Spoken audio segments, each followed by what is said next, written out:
Hey everyone, welcome in. I recently had the opportunity to play through Chrono Odyssey and do some playtesting this last week here. Had a great time with it. Special shout out to the team that made that possible. And here's like my initial impressions. Character customization was very diverse. I was able to check out and like adjust just about anything and everything in my character. I'm more of a, I don't really spend a lot of time on character customization. A lot of people know that, but I did hit random a bunch and I looked like a clown 27 times. So I just went with a preset, you know, but they did have the option to go a lot deeper and a lot further into the character customization if that's what you're into. Now for class selection, there were like 3 main classes you can play in the closed beta test. They had 3 others that were not available. In the previous play test, I went through as a ranger, and this time I tried out the swordsman. The swordsman was pretty straightforward. It had 3 different weapon styles. It had like a shield, dual sword, and a great sword.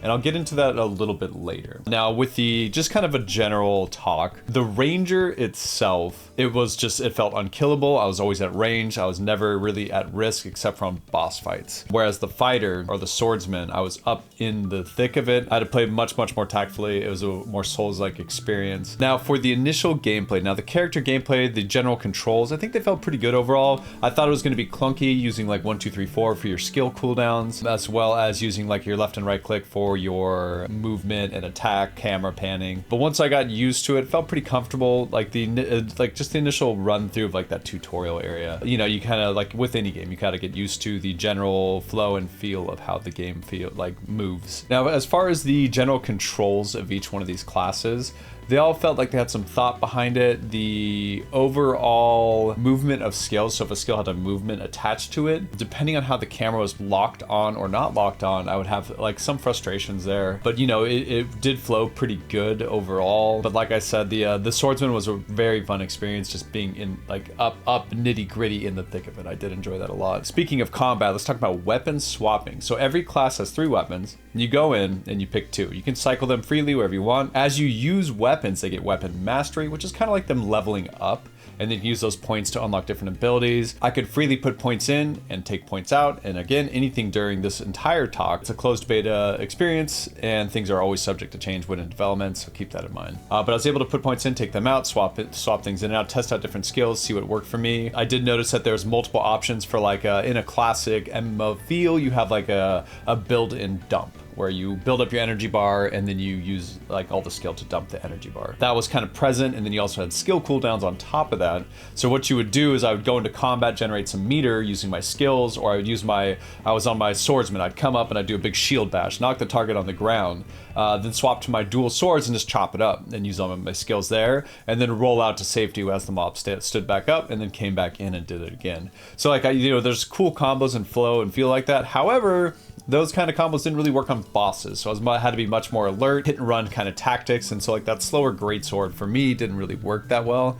I'm sure there's some strategies I can use if I was playing with other people, maybe some type of like, you know, if you play like Dark Souls or Elden Ring, there's like another person present, and you can use them when they have aggro to do some damage. So maybe if something like that was going on, it would probably help a lot. In this iteration of the playtest, I didn't get to do much bossing. I was kind of more interested in just kind of doing like a general flow of the game, and instead of jumping around testing out specific features. So I think I tried one boss once without any gear, and I got my ass handed to me, so I saluted it and went on my way. I will say in the bosses, I did test that the camera angles and your ability to dodge as it's doing mechanics were a little bit off. So if a boss was jumping toward me and then I would do a roll, if I didn't time it right, even though it looked like I was physically away, I would still get hit. So there is a little bit of like, let's call it slop in that sense. But once I got used to it, I was able to beat it on my last playthrough, I think as a ranger. Now for the skills, the weapon skills, they felt pretty cool. Like I said, the swordsman with the sword and shield. I noticed there's aggro control stuff.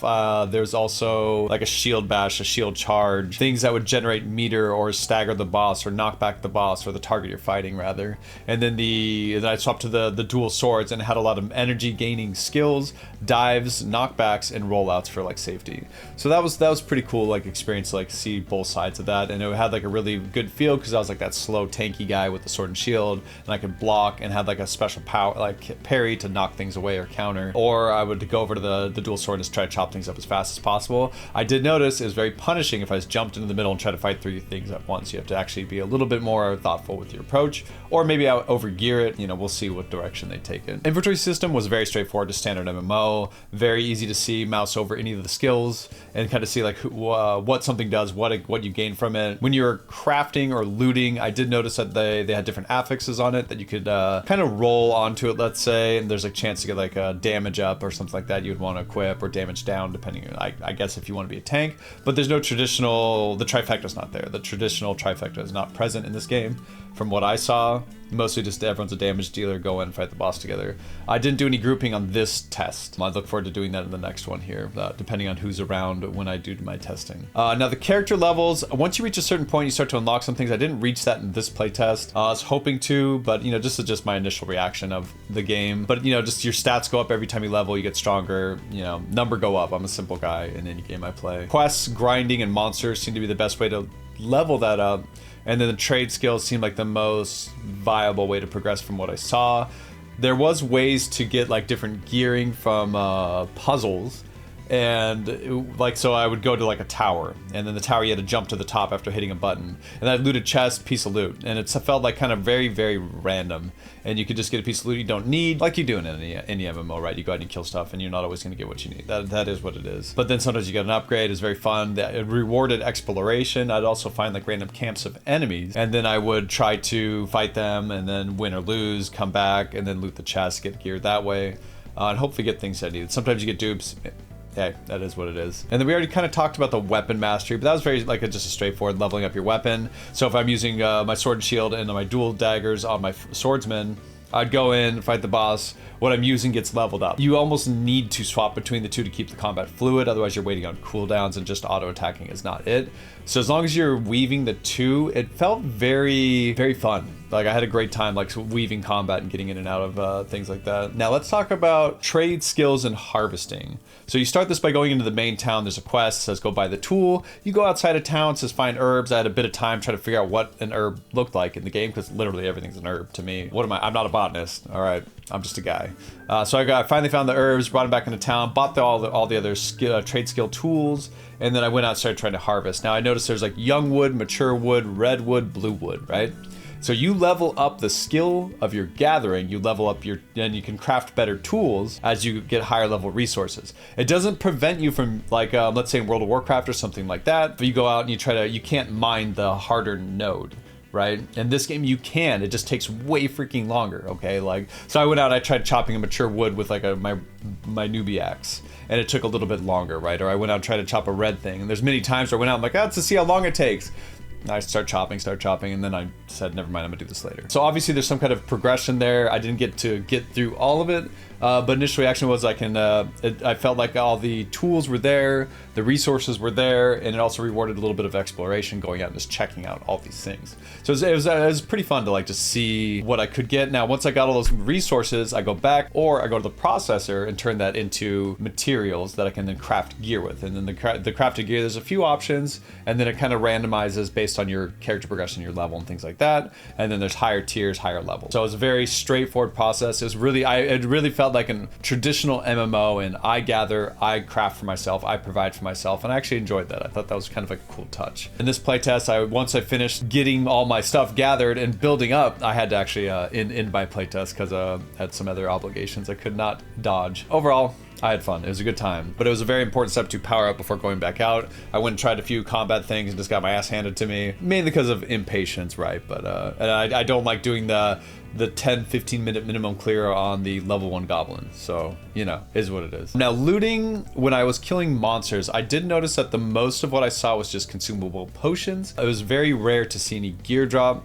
The gear drop I mostly found was from doing the exploration, like ruins or chests with like little mob packs around them. Like, I think they called them like events, and they would pop up and you would just go and like save a guy, or you would go and do this. And that's where I got most of my stuff. Now for Chrono, the overall theme was very Lovecraftian, with elements of time travel or time alteration, realm, like different dimensions kind of stuff, and is a really cool touch. I really enjoy the overall theme of the game and just that whole epic sprawling world that has been created. The love and care they put in the world shows as I found myself exploring just one more area before moving on, kind of like something like Skyrim. The time travel is really cool, the different elements like rewinding time to show a puzzle and things like that. There's a lot of touches like that were just kind of neat in a way of in game development you kind of try to explain things off by saying because magic, and it feels like this is kind of like the because time travel or something like that, or because time elements. Now for graphics and performance on this game, I was impressed with the overall performance. I have a really nice rig right now. It's a 9800 X3D,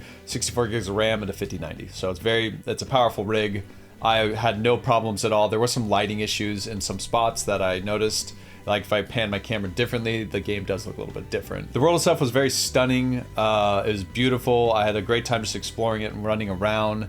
The only time I really experienced performance issues was when I was first loading the game in menus in like the start and the launch. Hopefully those types of things get resolved before we get our final product or into the next closed beta test.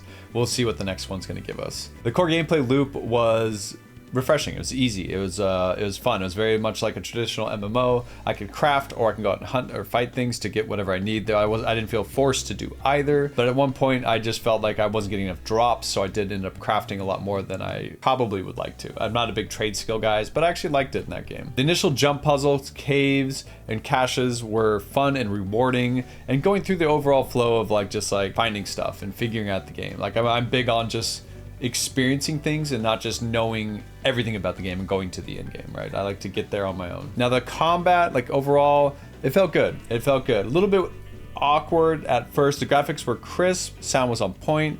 Monsters had their own unique feel, like as I was going from creature to creature. The weapon swaps offered a fluid approach to combat, and I never found myself like auto-attacking, waiting for cooldowns. I could just swap to my other weapon. Between that and dodging, you know, you're really on your toes the entire fight sequence. And that was cool. The dodge rolls felt pretty good overall, and like I talked about maybe earlier in this video, there were some times where like the bosses or the harder to fight creatures, they're not affected by my skills as much for like knockdowns and knockbacks, and that's understandable. So you really have to be careful with your dodging. And then the timing of the dodge, even though it looked like I was physically out with my roll, if I wasn't in the iframe of the roll, I would get hit. And so there was some like little bit of slop there, but hopefully they worked that out. Overall, I would say Chrono Odyssey is in a pretty good place. It's on a good track, has a lot of potential. I can't wait to see where we go from here with it. I'm very excited to play this next closed beta test and get my hands on it again and get a little bit further into it and a little bit deeper. I didn't get anywhere near the end game, and I can't wait to see how they outline that, what's going to happen there, and how the game progresses as more players get introduced and thrown into the world together. Thanks for watching. Come check me out live, and have a good one. I'll see you.